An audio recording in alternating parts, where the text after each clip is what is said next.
9:19 de la mañana. Conversamos ahora con el economista Kurt Burneo, exministro, es viceministro de Hacienda, es director del Banco Central de Reserva y vicerrector actualmente de investigación de la Universidad de San Ignacio de Loyola, para evaluar un poco la reunión del CADE Ejecutivo del 2014, que efectivamente pues ha tenido luces y sombras, como siempre pasa en estos casos.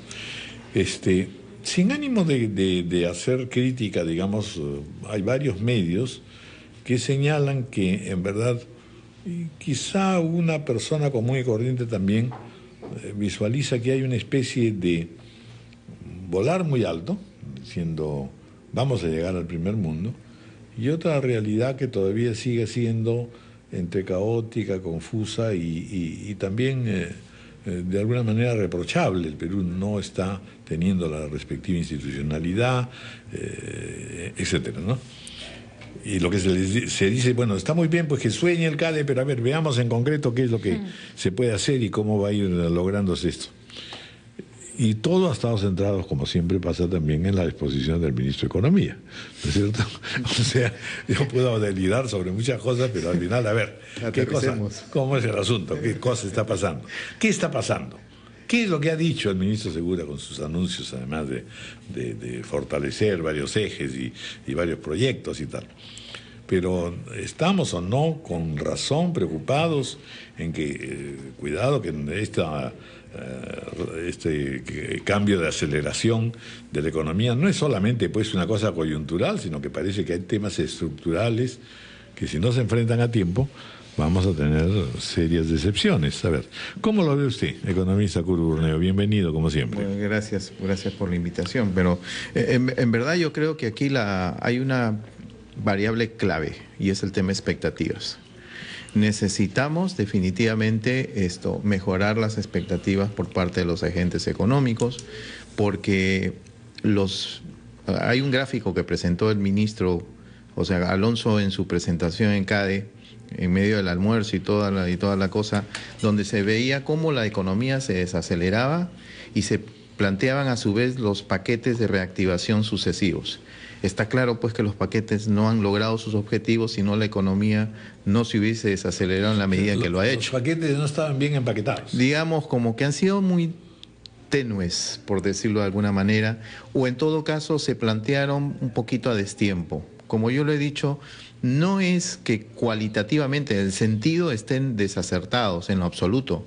El tema es la oportunidad. Probablemente un golpe de audacia un poquito mayor hubiera sido deseable. Y estamos en el cuarto paquete, el Congreso recién aprobó hace un par de semanas el tercero. Hay un desfase ahí, por ejemplo, un poco en sentido de oportunidades. Pero yo también debo de señalar que esta cuarta propuesta de reactivación, en concreto, si vamos a hablar así firme de inyección de gasto en la economía, son 1.600 millones. Eso es más o menos 1.1% de todo el gasto presupuestal. Es algo bien pequeño. Y creo que a lo sumo eso va a servir para pintar mejor el número de término del PBI de crecimiento de este año. Pero todos los agentes económicos, por lo menos si uno mira las encuestas de opinión, se da cuenta que los agentes económicos esperan medidas de más envergadura, más estructurales, por ejemplo, para que puedan cumplirse el listado de proyectos de inversión, que es la base para lo que es el crecimiento pronosticado para el próximo año en términos oficiales del 5%. El punto es que si no se dan ese listado de proyectos, y eso tiene que ver directamente con las expectativas, cuidado de que el próximo año se repita simplemente una tasa de crecimiento como la de este. ¿A proinversión específicamente o no? No solamente eso, porque se puede llevar, digamos, al caballo hasta el río para que bebe el agua. El tema es que efectivamente la beba. Es decir, el gobierno puede hacer todos sus esfuerzos, digamos, por promover la inversión, pero ¿qué pasa cuando los agentes económicos sienten que el gobierno no está dando, por el lado de la política fiscal y monetaria, las señales claras y contundentes? Primero, no solamente de que se entiende el problema de la difícil coyuntura externa que estamos enfrentando y que todo tiende a empeorar. A mitad del próximo año es muy posible que la tasa de interés en los Estados Unidos comience a subir, y si ahora estamos viendo presiones al alza del tipo de cambio, simplemente porque Estados Unidos paró su programa de compras de bonos, imagínense lo que va a pasar cuando comienzan a subir las tasas de interés, los flujos de capitales van a ser mucho menores de los que estamos acostumbrados en estos últimos años y por lo tanto la tendencia al alza del tipo de cambio va a ser más fuerte. Vamos a tener a un Banco Central que no va a poder, porque no podría tampoco revertir la tendencia, solamente suavizar, pero la tendencia al alza se va a mantener y esa historia es conocida. Cuando el tipo de cambio comienza a elevarse sostenidamente, gradual pero sostenidamente, lo que ocurre, por ejemplo, es que el salario real, léase el poder adquisitivo de los salarios, tiende a reducirse porque la canasta de compras de los peruanos tiene un componente importado importante. Esa reducción del salario real conduce a un menor consumo y por lo tanto afecta a demanda interna y crecimiento económico. O sea, es una historia que ya la hemos vivido. Los agentes económicos están esperando ahora que cosas contundentes, estructurales, de mediano plazo, se está proponiendo por el lado del gobierno para estar más confiados que esa tasa de crecimiento para el próximo año de 5% es realmente factible. ¿Cuál sería la crítica? ¿Que el gobierno está haciendo mal las cosas, que no las está haciendo a tiempo, que las está haciendo tímidamente? Me da la impresión que obviamente se viene una coyuntura adversa, que se están haciendo esfuerzos, porque paquete tras paquete quiere decir que se está chambeando, tratando de paliar un poco estas condiciones, pero las críticas continúan. Si tuvieras que resumir en una contundente frase, ¿qué está faltando? Contundencia, audacia. De acuerdo. Cosas de más envergadura. Le doy un ejemplo, Patricia, nada más. Me ayuda muchísimo. Por ejemplo, se ha incrementado en 300 soles el aguinaldo para trabajadores y servidores públicos a fin de año. Pero eso es por única vez.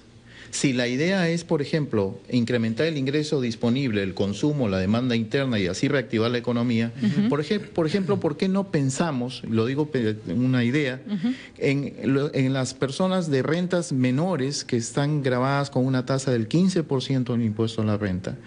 ¿Por qué no pensar, por ejemplo, en reducirles en algo la tasa? Han anunciado que se va a estudiar, ¿no? Pero el tema, don Raúl, es que estas cosas, los economistas sabemos, yo estaba en el Ministerio de Economía, en el Ministerio de Economía tienen 50 economistas que saben perfectamente estas cosas.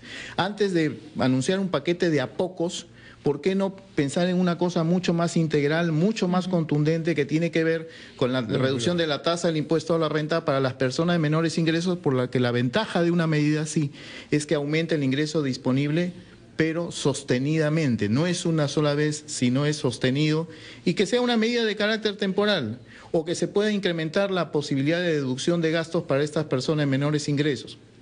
¿Por qué insisto en las personas de menores ingresos? Porque los que tienen una propensión al consumo más alta. Lo que nos interesa es reactivar un poco el consumo, porque el consumo explica casi el 75% de toda la demanda en el Perú. Entonces, el tema es pensar en cosas mucho más contundentes. Incrementar los aguinaldos, bienvenido, pero recordemos que es una sola vez, el efecto de esa medida en realidad se va a acabar hacia diciembre, enero, y lo que se espera más contundencia, se esperan medidas más estructurales. Por el lado del sector empresarial, si queremos, por ejemplo, un sector empresarial que tienda más a invertir y menos a repartir dividendos, ¿por qué no, por ejemplo, incrementar la tasa que se aplica para repartición de dividendos y bajar la tasa que se aplica para las rentas de tercera categoría? O sea, tenemos que generar los incentivos para que el sector privado también invierta más. Pero estamos hablando de medidas quizás de una envergadura un poco más grande, vamos a decirlo así, que las que se están discutiendo ahora. El insiste en que efectivamente ellos quieren y tienen cómo invertir más, pero el Estado no actúa con rapidez.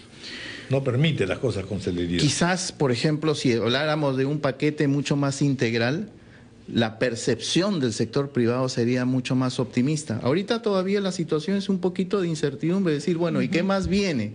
Es cierto, Alonso señaló en su exposición que se están trabajando medidas, pero ¿por qué no pensar en una cosa mucho más integral y no estar, por ejemplo, a cuentagotas o por partes, diciendo estos son los intentos por el lado del Estado para poder reactivar la economía? El asunto es cómo generamos un shock de confianza, ¿no? Pero si el tema es más o menos claro, si hay gente capaz en el gobierno, si hay de fuera sugerencias como la suya, y esto también ya lo han señalado otras personas, ¿por qué no se toma, por qué no se adopta eso? Lo que pasa es que hay un tema de exceso de prudencia, diría yo, porque entre el momento en que se toma la decisión, por ejemplo, de mayor gasto y aquella que implica la efectivización del gasto, hay un desfase en el tiempo. Le doy otro ejemplo. El 1 de enero van a entrar nuevos equipos a los gobiernos regionales y locales. Muchos de esos equipos son personas que no tienen experiencia en lo que es la gestión de un gobierno regional o de una municipalidad. La pregunta es, si sabemos que pasa eso y la consecuencia de eso es que hay un gap, una caída en los niveles de ejecución presupuestal de los gobiernos subnacionales por esa razón, ¿por qué no nos estamos anticipando a eso? Es decir, ¿por qué, por ejemplo, no se genera una capacitación hacia estas nuevas autoridades, esos nuevos funcionarios, de tal manera quizás no evitemos el gap, pero por lo menos reduzcamos la magnitud del mismo? Nosotros, por el lado del sector privado, la universidad, por ejemplo, está organizando un curso de empoderamiento de gestión de gobiernos subnacionales para los nuevos grupos que están entrando desde enero. Pero más que el sector privado, yo diría que sería el propio Ministerio de Economía y Finanzas el primer interesado, por ejemplo, a evitar que ese gap ocurra. Son cosas que previsibles si las conocemos, ha pasado siempre. Pero, a ver, volvamos a lo de las medidas. ¿Usted no está en desacuerdo con las medidas que se han tomado? No. En cuenta que, sin embargo, no van a tener los efectos que de alguna manera nos debieran tranquilizar. Son demasiado tímidas y quizás se demoraron un poquito en ser adoptadas. ¿Y el tímido Eso era básicamente ¿por qué? Por el ministro Castilla, porque entonces cambió de ministro. ¿Qué? ¿Quién es el tímido? ¿Seguro Castilla o quizá, mire, lo que sucede, quizá yo en mi posición y al haber estado en el gobierno, digamos, hasta hace pocos meses, sería poco elegante quizá don Raúl personalizar. No, claro. Pero lo que yo diría citar simplemente... Lo que yo diría es que Alonso, que es una persona, es un técnico que conozco bastante bien, es una persona muy capaz, le tocó bailar con la más fea de la fiesta. Y alguien, por ejemplo, puso pie derecho para bajar rápido, por ejemplo, de la combi llamada economía peruana. Pero el punto es que la realidad es que el ministro está enfrentando un contexto absolutamente distinto al que existía hasta hace un año. ¿Cuáles debieran ser las obligaciones del sector empresarial? Las disposiciones que pueden tomarse precisamente desde el otro lado. Es decir, porque aquí hay una situación pues de expectativas que compartimos todos. De modo que no solamente es el Estado el que tiene que dar las facilidades, etcétera. ¿Qué se tiene que hacer al nivel del sector privado? Hay elementos bien importantes, don Raúl, que a veces trascienden lo que es la coyuntura y que tienen que ver con mediano y largo plazo. Como le comentaba, digamos, fuera de cámaras, en la CADE, por ejemplo, se discute el tema de corrupción, ¿cierto? Y todos sabemos que la corrupción definitivamente implica menos puntos de crecimiento para un país, ¿sí? Pero el efecto vital... Sin juicio de valor, digamos, solamente... Mirando así, muy así, las cosas, digamos, en términos escrupulosos y técnicos, pero además, el problema es la desconfianza que genera respecto al sistema económico en el que estamos, al modelo económico en el que estamos, la desconfianza respecto a las instituciones y respecto a los actores de las instituciones. Entonces, si alguien se pregunta, la discusión, por ejemplo, en la CADE sobre lo que es corrupción, ¿fue interesante? Sí, lo fue. El contralor Fuad Curi puso un poco las cosas que está haciendo. Del sector privado se propusieron algunas acciones, pero yo diría, ¿el sector privado podría contribuir a esto? Sí. Por ejemplo, una cosa que sería maravillosa es que los gremios empresariales, por ejemplo, ante situaciones en las cuales algunos de sus asociados, algunos de sus agremiados, estuvieran involucrados como corruptores en situaciones de corrupción, esos corruptores deberían de ser separados de por vida, por ejemplo, de membresía en estas organizaciones. ¿Por qué un gesto por qué no gestos de este tipo? Vamos a decirlo así. Existe una iniciativa que sé que está en el Poder Ejecutivo, digamos, relacionado también a este tema de los corruptores, porque para que hayan corruptos tienen que haber corruptores, tienen que miremos el otro lado. Así es. Entonces el sector privado puede perfectamente tomar acciones para poder colaborar en el sentido de poder avanzar. Esto no es una sola responsabilidad del gobierno, esto es responsabilidad también que tiene que ver con el sector privado. Cosas que no cuestan mucho, o cuesta mucho a un gremio empresarial, por ejemplo, separar a uno de sus miembros que está involucrado en este tipo de problemas. Yo creo que no. Y se ganaría mucho en respeto institucional. Se ganaría mucho en términos de confianza en las instituciones, por lado del ciudadano a pie. Porque el ciudadano a pie mira mucho las discusiones sobre corrupción y al final pareciera que el único responsable de todo esto es el Estado. Y yo creo que hay una corresponsabilidad que es compartida con el sector privado. Y en esa medida, ¿cuántas de las críticas del sector privado están impulsadas por demandas que en realidad favorecen sectores, pero que no necesariamente favorecen al país. Hay mucho de eso que no se dice.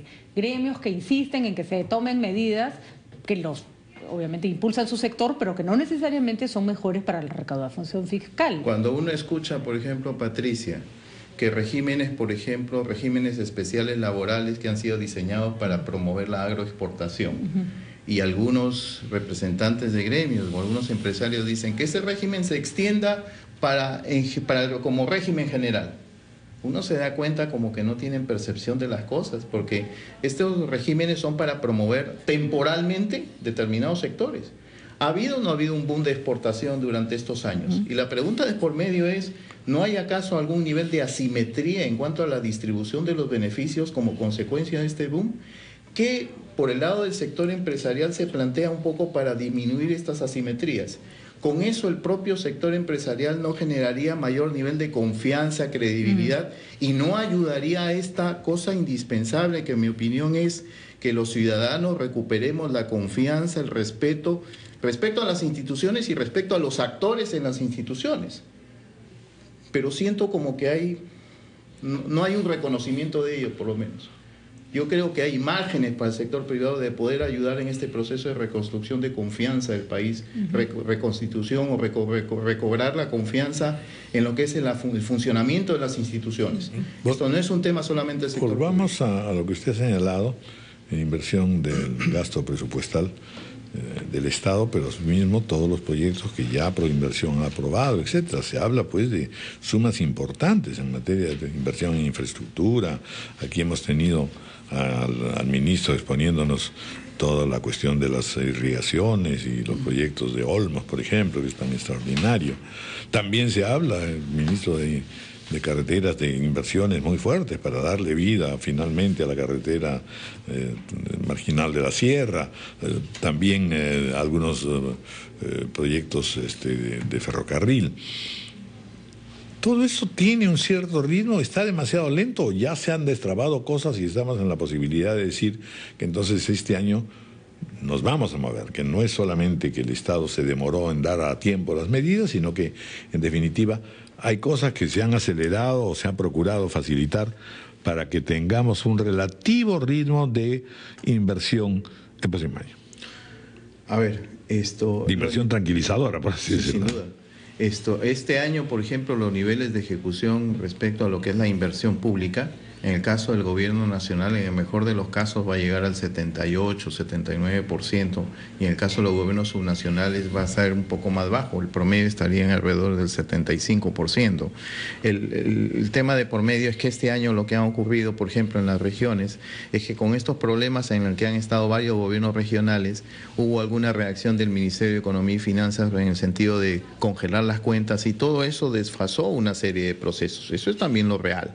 Ahora, el punto es, ¿qué cosas se están haciendo pensando en el próximo año con un detalle o con dos detalles? Uno, que hay nuevas autoridades y nuevos equipos en la gestión. Segundo, no olvidemos que el próximo año es un año electoral. En la próxima conferencia anual de ejecutivos va a ser una conferencia anual de ejecutivos electoral, o donde los candidatos se van a presentar, y mi sensación es que las campañas van a comenzar luego del verano.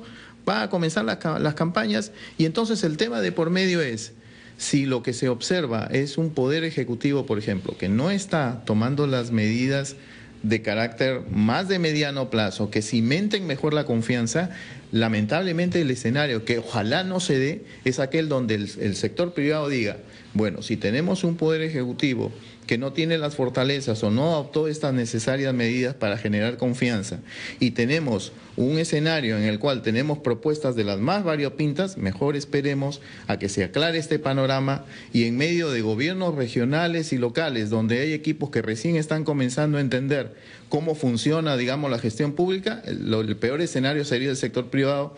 Mejor esperemos que esto se aclare, vamos a ralentizar un poco la ejecución de proyectos de inversión hasta la próxima administración.